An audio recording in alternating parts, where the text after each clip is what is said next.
अगर आप भारत में रहते हैं तो आपका दिन में कभी ना कभी टाटा ग्रुप ऑफ कंपनीज के किसी ना किसी प्रोडक्ट से पाला जरूर पड़ता होगा। सड़कों पर दौड़ती हुई गाड़ियों पर नजर डालें तो टाटा मोटर्स नजर आएगा। हवा में उड़ते हुए तैयारों पर नजर जाए तो एयर इंडिया नजर आता है। और यहाँ का आइकॉनिक ताज होटल तो पूरी दुनिया में मशहूर है, जिसे टाटा ग्रुप ही मालिक है। पावर से लेकर फैशन तक और चाय से लेकर नमक तक हर जगह टाटा ग्रुप ऑफ कंपनीज का ही राज है। पूरे भारत में छोटी बड़ी 100 से ज्यादा कंपनियां हैं जो टाटा ग्रुप के तहत आती हैं। अब यहाँ आपको लगता होगा कि ये सब कामयाबी रतन टाटा की हिम्मत और विजन से आई है। हाँ, उनका ताउन तो जरूर है, लेकिन ये एम्पायर जो आज हम देखते हैं, इसकी कामयाबी की कड़ियाँ 150 साल पीछे जाकर मिलती हैं। आज की इस वीडियो में हम इस कहानी को खोलेंगे और जानेंगे कि कैसे एक विजनरी ने अपने ख्वाबों को सच कर दिखाया और टाटा ग्रुप को बनाया एक आलमी पावर हाउस। तो आज की वीडियो में एक बार फिर खुशामदीद नाज़रीन। टाटा ग्रुप के प्रोडक्ट्स 150 से ज्यादा ममालिक में एक्सपोर्ट होते हैं, जबकि 100 से ज्यादा ममालिक में टाटा ग्रुप अपने ऑपरेशंस खुद मैनेज करता है। 2024 के तखमीने के मुताबिक टाटा ग्रुप का कैपिटल $403 बिलियन है, जो कि भारतीय करेंसी में 33,500 अरब, जबकि पाकिस्तानी रुपए में बात की जाए तो ये नंबर इतना बड़ा है कि पाकिस्तान पर जितना कर्जा है वो एक नहीं बल्कि 2 बार उतारा जा सकता है।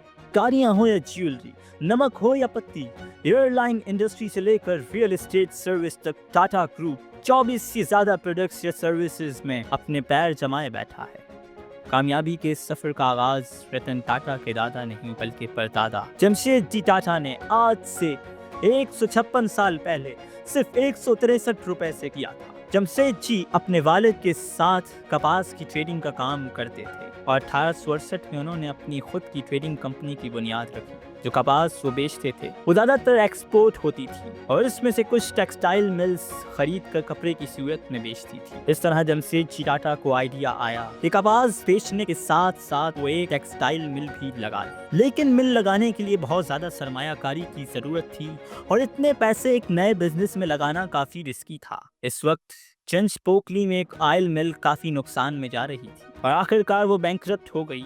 तो उन्होंने सस्ते दामों में वो ऑयल मिल खरीदी और इसको कपास की मिल में कन्वर्ट करके चलाने लगे। इस मिल को अलेक्जेंड्रा का नाम दिया गया। 2 साल बाद उन्होंने इस मिल को जो नुकसान में जा रही थी उसको मुनाफे में बेचा और एक नए मैन्युफैक्चरिंग प्लांट जितने पैसे जमा कर लिए। इस वक्त मुंबई की कॉटन की मार्केट का घर था, जिसको कॉटन ऑफ ब्लिस इंडिया भी कहा जाता था। जमशेद जी का ताल्लुक खुद भी मुंबई से ही था, लेकिन इसके बावजूद भी उन्होंने अपनी नई कॉटन मिल मुंबई से 770 किलोमीटर दूर नागपुर में एस्टैब्लिश की। इस नई मिल को एम्प्रेस मिल का नाम दिया गया, जिस पर मुंबई के लोगों ने उन्हें कॉटन की मार्केट से इतना दूर मिल बनाने पर बहुत आने भी दिए। किसी को भी ये समझ नहीं आ रहा था कि जब मुंबई कॉटन की मार्केट का हब है तो जमशेद जी टाटा ने नागपुर में मिल क्यों एस्टैब्लिश की। पर वक्त ने साबित किया कि जमशेद जी टाटा का ये फैसला बहुत अच्छा था।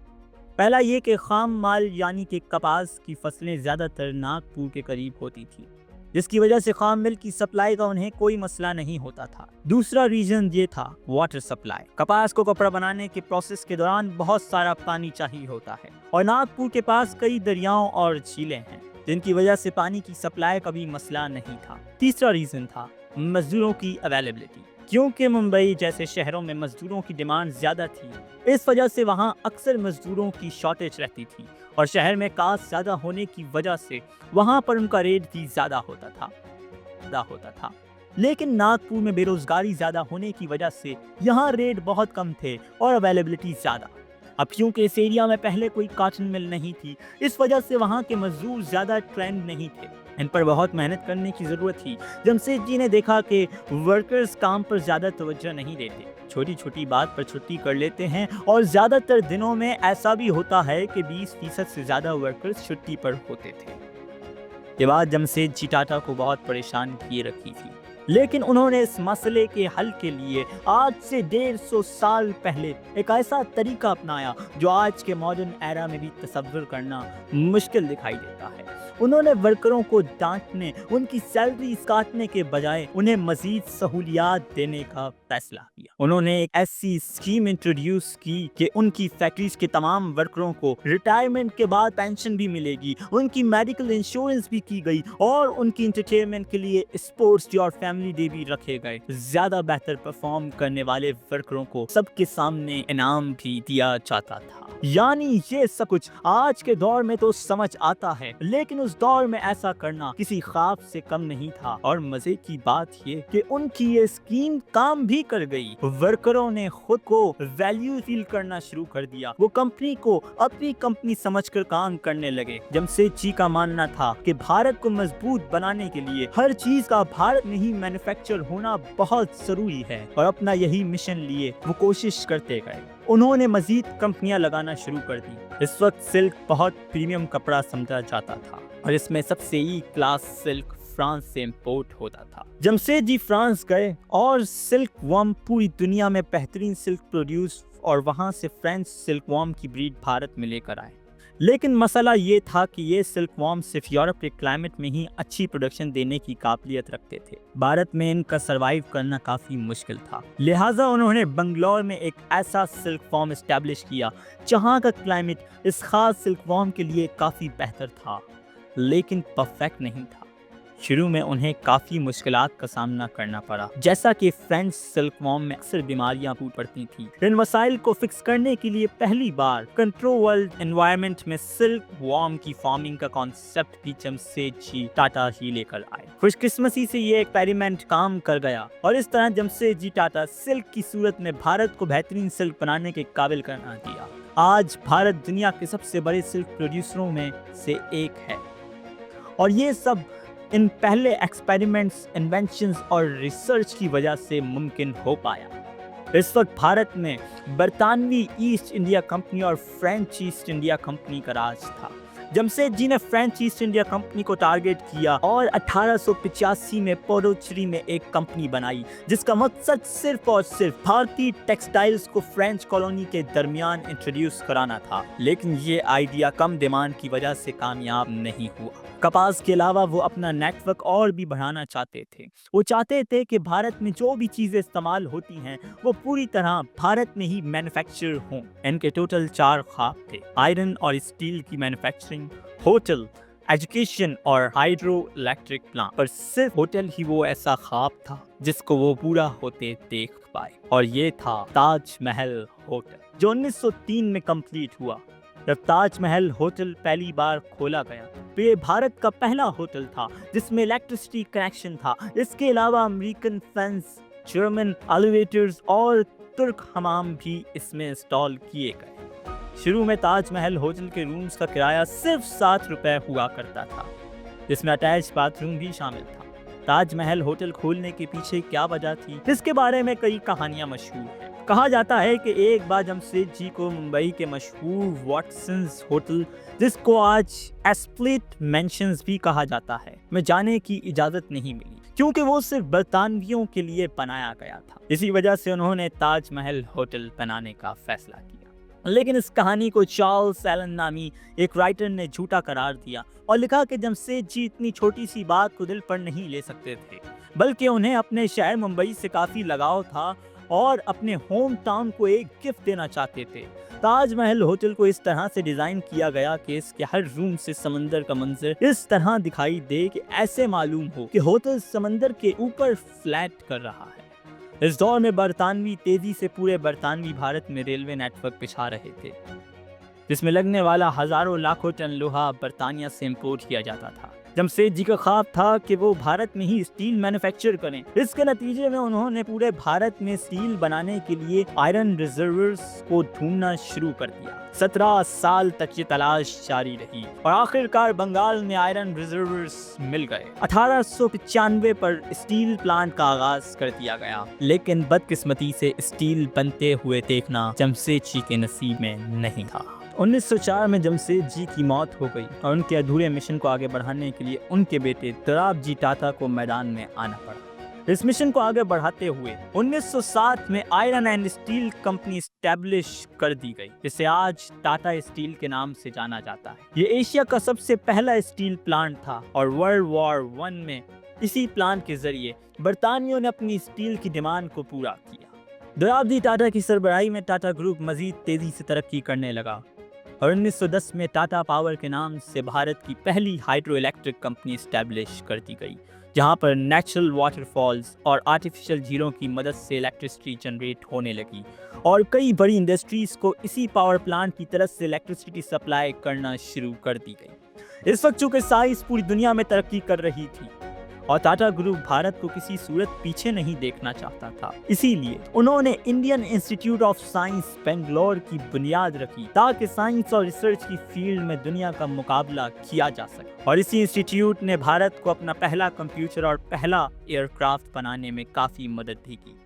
टाटा ग्रुप खुद ही तरक्की नहीं कर रहा था, बल्कि वो कारकुनों के लिए ऐसी सहूलियात ला रहा था जिसे दुनिया में कोई भी और कंपनी नहीं अपना रही थी।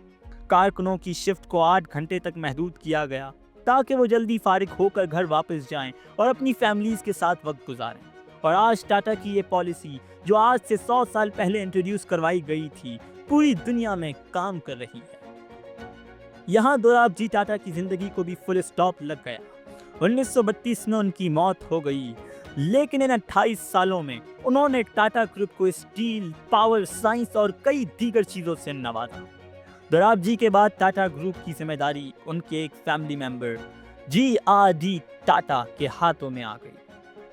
J.R.D. टाटा एविएशन में एक्सपर्ट थे, इसीलिए कंट्रोल संभालते ही उन्होंने इरादा किया कि वो भारत को अपनी एयरलाइन देंगे। J.R.D. टाटा ने एयरलाइंस की बुनियाद रखी, जो किसी इनकलाब से कम नहीं था। भारत को अपनी एयरलाइन मिल चुकी थी, जिसकी पहली फ्लाइट को खुद as a pilot J.R.D. Tata ने उड़ाया और भारत के फर्स्ट कमर्शियल पायलट होने का एजाज भी अपने नाम किया।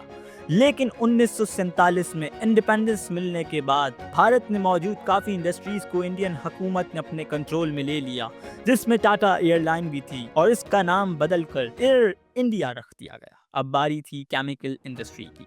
J.R.D. टाटा ने महसूस किया कि भारत में केमिकल इंडस्ट्रीज तो मौजूद हैं, लेकिन उन्हें अपने काम मुकम्मल करने के लिए ज़्यादातर इंपॉर्टेंट केमिकल दूसरी कंट्री से इंपोर्ट करने पड़ते हैं, जैसा कि ग्लास, साबुन और सर्फ जैसे प्रोडक्ट बनाने के लिए कास्टिक सोडा और सोडा ऐश की ज़रूरत थी, मगर ये केमिकल्स भारत में प्रोड्यूस नहीं किए जाते थे, उन्हें दूसरे मुल्कों से इंपोर्ट किया जाता था। इसी वजह से 1939 में टाटा केमिकल के नाम से एक कंपनी खोली गई, जो भारत के लिए तमाम केमिकल्स खुद प्रोड्यूस करती थी। इस कंपनी ने फर्टिलाइजर्स और दूसरे सेक्टर्स में भारत को ग्रो करने में काफ़ी मदद की। इसके बाद एक बार फिर से J.R.D. टाटा ने ट्रांसपोर्टेशन का रुख किया, ट्रक्स और इंजन्स बनाने वाली एक कंपनी की शुरुआत की, जिसे आज हम टाटा मोटर्स के नाम से जानते हैं।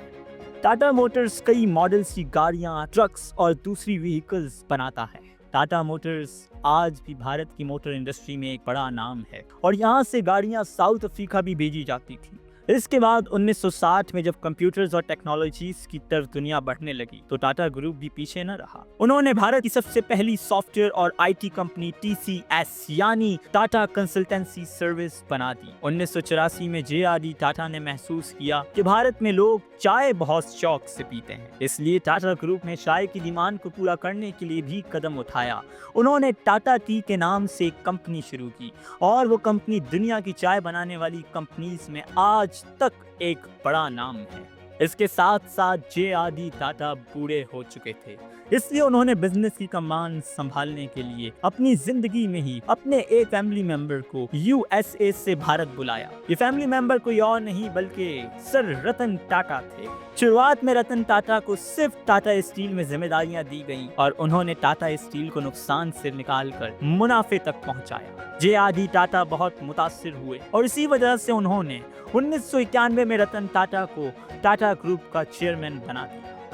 रतन टाटा क्योंकि मॉडर्न एरा के आदमी थे, इसीलिए वो हर चीज़ में टेक्नोलॉजी का इस्तेमाल करना चाहते थे। انہوں نے چیئرمین بنتے ہی یہ سوچا کہ ٹاٹا موٹرز گاڑیوں اور ٹرکس تو بناتا ہی رہے گا، لیکن آج بھی کوئی ایسی گاڑی نہیں ہے جس کی مکمل مینوفیکچرنگ بھارت میں ہوتی ہو، یعنی کچھ نہ کچھ پارٹس باہر سے امپورٹ کرنے ہی پڑتے ہیں۔ اسی لیے ٹاٹا موٹرز نے ایک نیا کار مینوفیکچرنگ پلانٹ لگایا اور 1998 میں بھارت کی پہلی کار انڈیا کو لانچ کیا، TCS، جو صرف پہلے بیسک ڈیٹا انٹری اور مینجمنٹ کا کام کرتی تھی۔ اسے soft where development per shift کر دیا گیا اور اسے دنیا کی لیڈنگ سافٹ ویئر کمپنیز کی لسٹ میں لا کھڑا کیا۔ رتن ٹاٹا کے تحت ٹاٹا گروپ نے دنیا کے مشہور برانڈز کو خریدنا شروع کر دیا۔